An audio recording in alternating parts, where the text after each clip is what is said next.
Mengejutkan. Mungkin itu kata yang cocok untuk menggambarkan manga One Piece chapter 1085.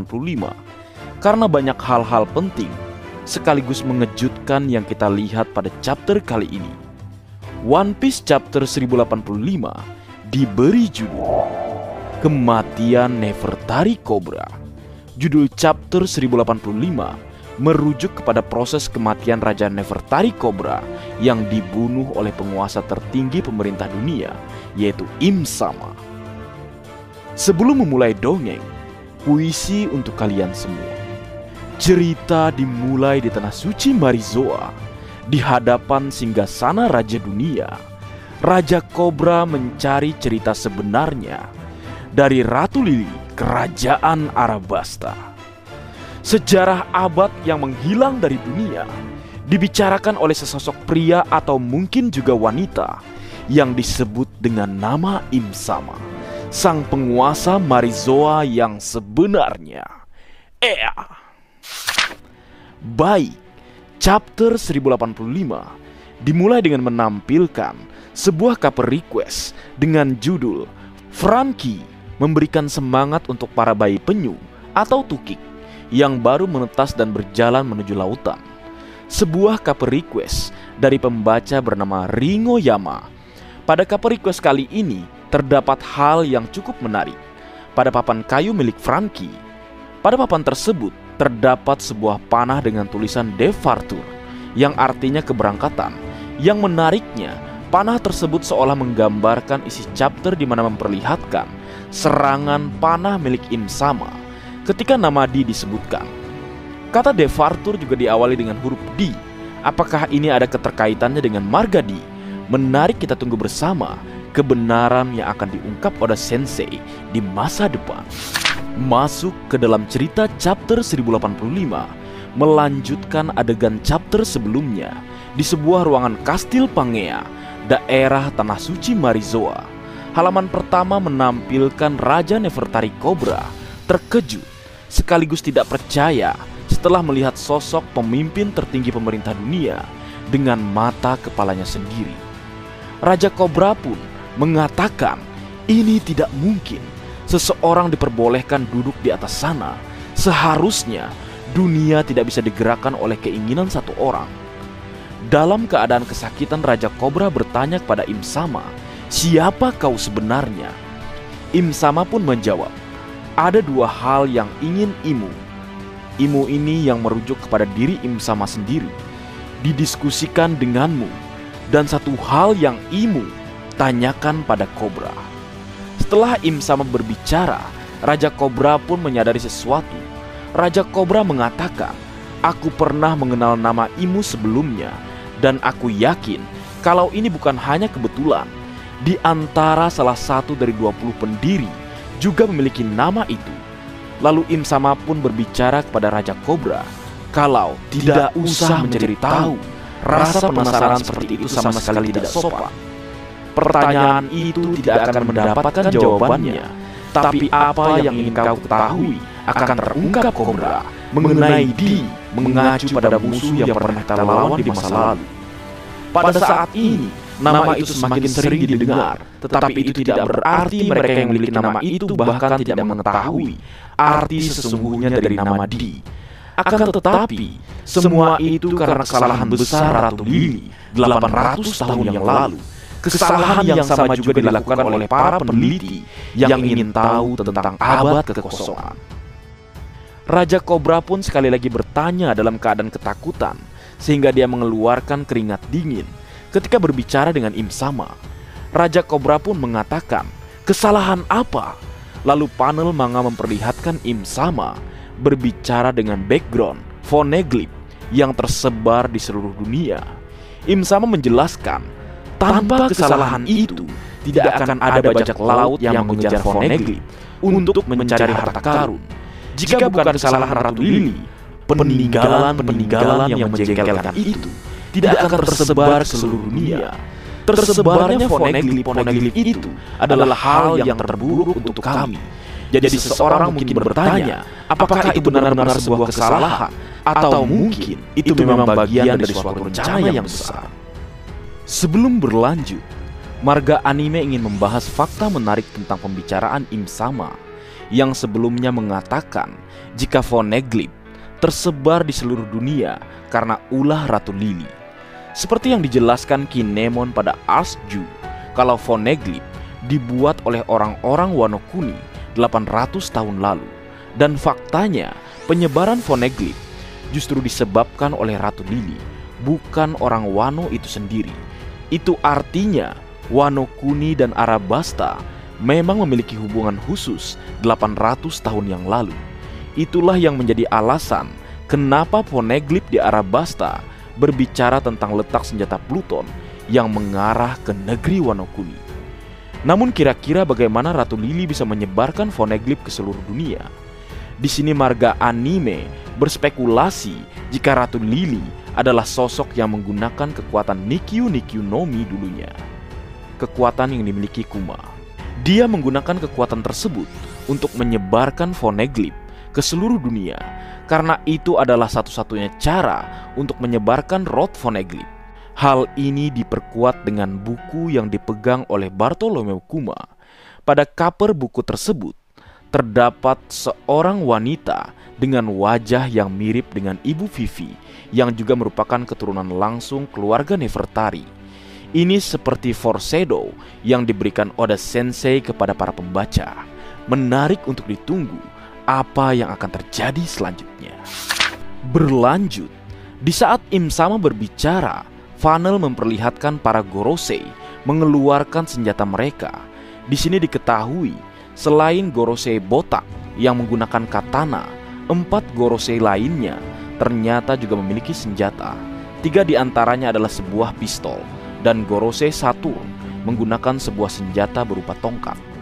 Di saat para Gorosei diperlihatkan mengeluarkan senjata-senjatanya, Im Sama melanjutkan pembicaraannya kepada Raja Cobra dengan mengatakan, "Tidak diragukan lagi, kebenaran itu terdapat pada surat yang Lili tinggalkan. Jadi katakan, apakah kau sengaja hanya menyebut dia sebagai Ratu Lili dari keluarga Nefertari? Silahkan sebut nama lengkap dia yang tertulis di surat." Menyadari jika Im Sama mengetahui jika Ratu Lili memiliki nama lain, Raja Cobra pun diperlihatkan dalam keadaan pasrah sekaligus ketakutan. Raja Cobra pun berbicara dengan dirinya sendiri, "Jika ini adalah hal buruk, aku rasa tidak ada kesempatan bagiku untuk keluar dari ruangan ini hidup-hidup." Lalu Raja Cobra sekali lagi berbicara kepada Im Sama dengan mengatakan, "Aku anggap tidak akan ada kata-kataku yang cukup bisa memuaskanmu untuk melepaskanku." Salah satu Gorosei pun mengatakan, "Takdirmu sudah diputuskan di saat kau melihat Im Sama." Lalu Raja Cobra kembali berbicara dengan dirinya, "Kalau ini tidak mengejutkan, mereka tidak bisa membiarkan siapapun tahu kalau tabu terbesar di dunia sudah terpecahkan." Di saat Raja Cobra sedang merenung, kita diperlihatkan kedatangan salah satu karakter di Kastil Pangea tempat Im Sama dan yang lainnya berada. Dia adalah kepala staf pasukan revolusioner, Kaisar Api Sabo. Sabo tampaknya sedang berusaha mendengarkan pembicaraan Raja Cobra dengan Im Sama. Lalu di saat Sabo mencoba mendengarkan pembicaraan mereka, Raja Cobra berbicara kepada Im Sama dengan mengatakan, sebenarnya surat dari Arabasta 800 tahun yang lalu ditulis oleh Ratu Nefertari Di Lili. Mendengar nama Di, Im Sama langsung menyerang Raja Cobra dengan sebuah panah hitam yang menembus tubuh Raja Cobra, membuat Raja Cobra terjatuh dari kursi roda miliknya. Menyadari Raja Cobra diserang, Sabo dengan kecepatan tinggi datang di hadapan para Gorosei, lalu menyerang 5 orang Gorosei menggunakan serangan Haiken. Kita bisa melihat pukulan api raksasa menyelimuti para Gorosei. Tidak sampai di situ, Sabo kembali melancarkan serangan Smother Mat ke arah Im Sama. Menyadari kedatangan seseorang, Im Sama tampaknya sangat marah, sehingga lingkaran di mata Im Sama bertambah dan membuat dirinya berubah menjadi bayangan hitam dan menahan serangan milik Sabo tersebut. Lalu panel selanjutnya memperlihatkan Sabo berada di dekat Raja Cobra yang tergeletak. Sabo mengatakan, "Aku berharap Aku bisa menaklukkan kalian semua dengan satu serangan. Lagi pula aku tidak menyangka jika ternyata negara ada di puncak dunia." Di saat Sabo berbicara, 5 orang Gorosei yang sebelumnya diserang oleh Sabo juga ikut berubah menjadi bayangan hitam yang sangat besar, layaknya monster. Di mana bentuk bayangan dari masing-masing Gorosei pun berbeda-beda. Ada yang seperti banteng yang kemungkinan itu adalah bayangan Gorosei Saturn. Ada yang menyerupai bayangan Garuda atau burung, dan bayangan makhluk-makhluk lainnya. Bayangan para monster penguasa dunia, Leo. Dengan melihat bayangan para Gorosei, mengingatkan marga anime dengan sebuah buku karya dari Maurice Sendak, And the Art of Children's Book Illustration, sebuah buku anak-anak yang menceritakan tentang sebuah dongeng. Dalam karyanya tersebut, terdapat sebuah ilustrasi seorang anak dengan mahkota di kepalanya memimpin 5 ekor monster. 5 monster tersebut sangat mirip dengan para bayangan dari para Gorosei yang kita lihat pada chapter 1085. Contohnya bayangan dari salah satu Gorosei yang menyerupai burung atau Garuda sangat mirip dengan ilustrasi monster dalam buku milik Maurice Sendak. Apakah mungkin karakter Im Sama dan Gorosei terinspirasi dari buku karya Maurice Sendak? Karena di sana juga terdapat seorang anak dengan mahkota di kepalanya memimpin 5 orang monster, mirip dengan penggambaran karakter Im Sama yang memimpin para Gorosei dalam mengendalikan dunia. Menarik untuk ditunggu tentang kebenaran hal tersebut nantinya, Leo. Berlanjut dan kembali ke cerita. Menyadari kehadiran Kaisar Api Sabo, Raja Kobra yang sebelumnya tergeletak tiba-tiba sadar dan berbicara kepada Sabo. "Kau kakaknya Luffy kan? Kau dari pasukan revolusioner, tapi kau masih berusaha menyelamatkanku." Menyadari Kobra mengenal Luffy, Sabo pun bertanya, "Apakah kau mengenal Luffy?" Lalu Kobra menjawab, "Dia juga pernah menyelamatkanku." Mendengar hal tersebut, Sabo langsung tertawa. Sabo mengatakan apa yang Raja Kobra katakan terdengar seperti Luffy. Lalu di momen tersebut, Sabo mencoba melarikan diri dengan menggendong Raja Kobra di punggungnya. Di saat Sabo mencoba kabur, kita diperlihatkan dengan sebuah panel yang sangat luar biasa. Sebuah panel yang memperlihatkan Sabo dikejar oleh bayangan monster yang sangat mengerikan.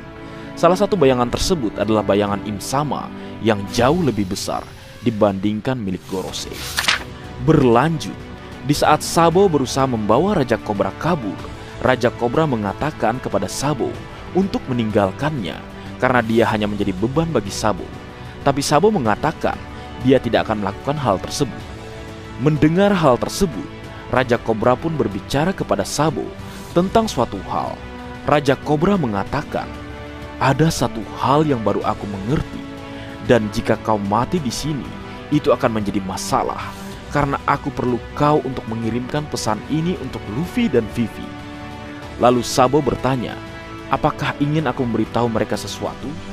Kobra mengatakan, "Katakan kepada mereka kalau kami juga memiliki inisial D. Akhirnya aku tahu jalan apa yang harus Arabasta ikuti." Mendengar hal tersebut, Sabo langsung terkejut. Kemudian manga dipindahkan ke sebuah flashback Sabo. Luffy dan Ace ketika berada di desa Fusa. Di saat mereka masih kecil, Sabo bertanya kepada Luffy dan Ace pada saat itu. Sabo mengatakan, "Jadi kalian berdua punya inisial D di nama kalian. Apa itu cuma kebetulan atau berarti sesuatu?" Lalu Ace menjawab, "Entahlah, siapa peduli dengan itu nama. Apakah kau juga ingin D di namamu, Sabo?" Lalu Ace memberi Sabo nama baru, yaitu Sadibo. Yang membuat Sabo marah karena seenaknya membuat nama dirinya. Tapi ingat ya Leo, D-nya jangan diganti dengan M. Cukup jadi Sadibo. Di saat Sabo menyadari sesuatu, panah hitam yang sebelumnya menyerang Raja Kobra kembali muncul, lalu menyerang Sabo dan Raja Kobra secara bersamaan. Kita bisa melihat Sabo dan Raja Kobra terluka sangat parah oleh serangan panah tersebut. Lalu kita bisa melihat Raja Kobra dengan segenap kekuatannya berdiri dan berbicara kepada Sabo. Poneglyph harus dilindungi. Kibarkan bendera yang menjadi pertanda fajar dunia telah tiba. Nefertari di Lili. Lalu Raja Kobra berbicara dalam hatinya, "Aku mengandalkanmu, Sabo. Kau harus tetap hidup." Lalu kita diperlihatkan kematian Raja Kobra setelah berhadapan dengan Gorosei dan Im Sama.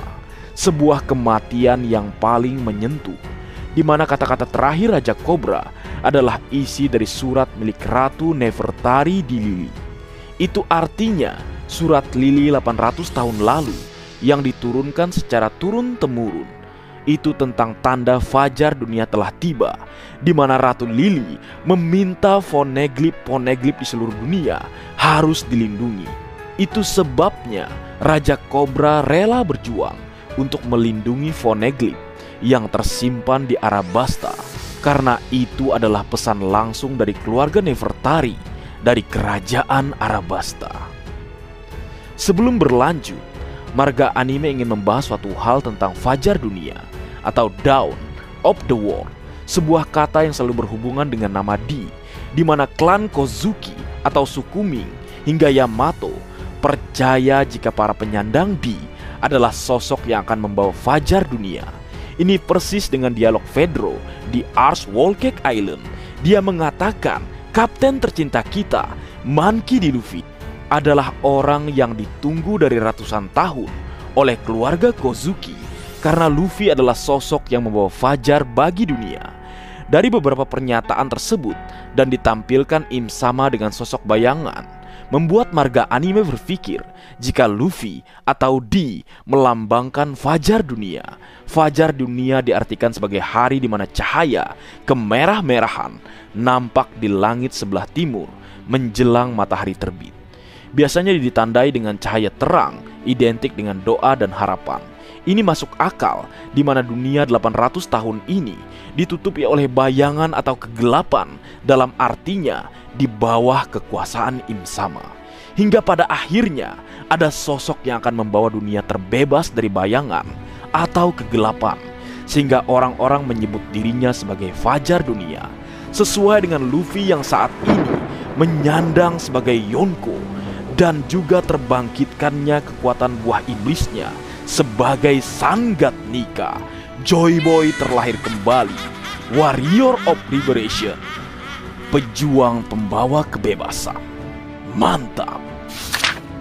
Berlanjut, kembali ke cerita. Di saat Raja Kobra telah berhasil dibunuh oleh Im Sama dan para Gorosei, tampaknya kejadian tersebut disaksikan oleh seseorang, sampai-sampai seorang Gorosei tidak menyadari siapa orang itu. Dia adalah Waffle, raja dari kerajaan Black Drum, menyaksikan pembunuhan terhadap Raja Kobra. Pada panel ini, kita bisa menyaksikan Waffle yang ketakutan melihat apa yang dia lihat. Waffle mengatakan, "Si tua kobra itu dibunuh. Aku tidak pernah menyukainya, tapi bagaimana aku bisa merayakannya setelah sesuatu yang mengerikan seperti ini?" Dalam keadaan berlari, Waffle berbicara, "Kalau dia menemukan aib terbesar pemerintah dunia, aku bahkan tidak ingin mengetahui siapa itu. Mereka akan melenyapkanku dari dunia," ucap Waffle. Di sini dapat disimpulkan jika Waffle kedepannya akan mendapatkan plot cerita yang cukup besar, karena dia adalah orang yang mengetahui aib pemerintah dunia. Dia sudah melangkah lebih jauh, di mana Oda Sensei menggunakan karakter Waffle untuk plot cerita. Di sini juga diketahui jika Waffle kemungkinan akan memberitahu Morgans atas apa yang dia lihat di Marizoa, karena pada chapter 956 Waffle menelpon tempat Morgan bekerja dan mengatakan dirinya memiliki suatu informasi, dan pada chapter 1074 Waffle dan Vivi sudah berada di tempat Morgans berada. Menurut Marga Anime, Waffle akan memberitahu Morgans atas insiden sebenarnya tentang kematian Raja Kobra, sehingga dunia akan mengetahui jika ada sosok yang menjadi penguasa pemerintah dunia, yaitu Im Sama. Berlanjut, pada adegan selanjutnya, di sebuah ruangan meja bundar, ruang pertemuan para raja-raja. Pada panel ini kita menyaksikan para raja dari berbagai belahan lautan sedang menunggu kedatangan Raja Waffle dan Raja Kobra untuk menghadiri ruangan. Namun mereka justru menerima pesan jika kedua raja tersebut tidak dapat hadir dikarenakan suatu alasan. Salah satu raja mengatakan Raja Kobra tidak hadir karena tugasnya dalam pembubaran Shichibukai sudah selesai. Lalu kita bisa menyaksikan Raja Rikudoldo ketiga dan Raja Neptune menyadari hal aneh terjadi. Mereka hanya diam menyaksikan raja lainnya berbicara dalam acara Reverie. Berlanjut di sebuah aula Kastil Pangea, tepatnya di lokasi penyerangan Tenryubito sebelumnya terjadi. Pada panel ini, kita melihat para pangeran dari kerajaan Gyojin bersiap menuju pelabuhan Red karena acara Reverie hampir selesai. Di sini kita juga menyaksikan Putri Shirahoshi dalam keadaan sedih. Putri Shirahoshi pun mengatakan, "Aku ingin mengucapkan selamat tinggal kepada Putri Vivi. Aku ingin tahu kemana perginya dia." Berlanjut, adegan kembali berpindah ke lokasi lain di ruangan tamu Kastil Pangea tempat Putri Vivi berada, di mana kita bisa melihat Putri Vivi sedang ditahan oleh Super Fall Aegis atau CP0 yang dipimpin oleh Jabura dan Khalifa. Pada chapter ini mengkonfirmasi panel chapter 1083 jika Jabura telah resmi bergabung dengan CP0 seperti Rob Lucy dan Kaku. Pada panel ini kita bisa melihat Putri Vivi marah kepada CP0 dan mengatakan, "Apa maksud ini semua? Sebaiknya kalian melepaskanku. Siapa yang memerintah kalian? Aku akan memberitahu dunia tentang ini." Mendengar hal tersebut, Jabura tertawa dan berkata, "Hei, tenanglah kau, terlalu terang-terangan. Harusnya kau tidak mengatakan itu jika kau ingin memiliki kesempatan untuk bebas. Kau tahu, kau wanita yang pemberani." Kemudian Khalifa pun berkata, "Aku takut tidak akan ada yang menyelamatkanmu putri. Setelah kau dinyatakan hilang, kau mungkin akan menghabiskan seluruh hidupmu sebagai binatang peliharaan." Mendengar hal tersebut, Putri Vivi mengalihkan pembicaraannya dengan bertanya kepada CP0, apakah Shirahoshi baik-baik saja. Kemudian Jabura menjawab, "Kau serius? Sekarang bukan waktunya memikirkan orang lain. Kami menerima kabar kalau terjadi kerusuhan lagi di sekitar dia, tapi dia berhasil lolos tanpa luka." Mendengar hal tersebut, Vivi tampaknya senang jika Putri Shirahoshi baik-baik saja. Lalu Jabura kembali berbicara, "Orang-orang yang menyerang Tenryubito yang mencoba menyulik Putri Shirahoshi adalah anggota dari armada besar Mugiwara no Luffy." Dengan bangganya menyatakan kemenangan mereka, bahkan menyebut nama mereka. Sementara itu di rumah para dewa, tindakan Fujitora membantu pasukan revolusioner membebaskan para budak membuat Admiral Green Bull marah dan terjadi pertarungan di antara mereka. "Reverie tahun ini benar-benar gila," ucap Jabura. Sebelum berlanjut, Marga Anime ingin membahas suatu hal, yaitu mengenai luka Fujitora pada chapter 957. Pada chapter 957, setelah insiden Reverie, Fujitora mendapatkan luka di kepalanya, dan pada chapter ini dikonfirmasi luka Fujitora tersebut disebabkan karena pertarungan dirinya melawan Admiral Green Bull. Jadi luka Fujitora tersebut disebabkan oleh Green Bull, bukan karena Sabo atau Karasu. Berlanjut setelah Jabura selesai berbicara mengenai insiden yang terjadi di Marizoa, Putri Vivi diperlihatkan berbicara dengan dirinya sendiri, mengingatkan perkataan Khalifa sebelumnya. Vivi mengatakan, "Menjadi binatang peliharaan, yang benar saja aku harus melakukan sesuatu tentang ini." Di saat Putri Vivi sedang memikirkan rencana untuk kabur, secara tiba-tiba Raja Waffle datang menerobos dinding tempat Vivi berada. Waffle diperlihatkan sedang ketakutan, berlarian kabur, menerobos semua tembok atas insiden yang dia lihat sebelumnya. Menyadari hal tersebut, Putri Vivi memanfaatkan momen kedatangan Waffle dengan naik ke atas pundak Waffle dan kabur bersamanya. Kedatangan Waffle yang secara tiba-tiba tersebut membuat para CP0 menjadi bingung. Apa yang terjadi?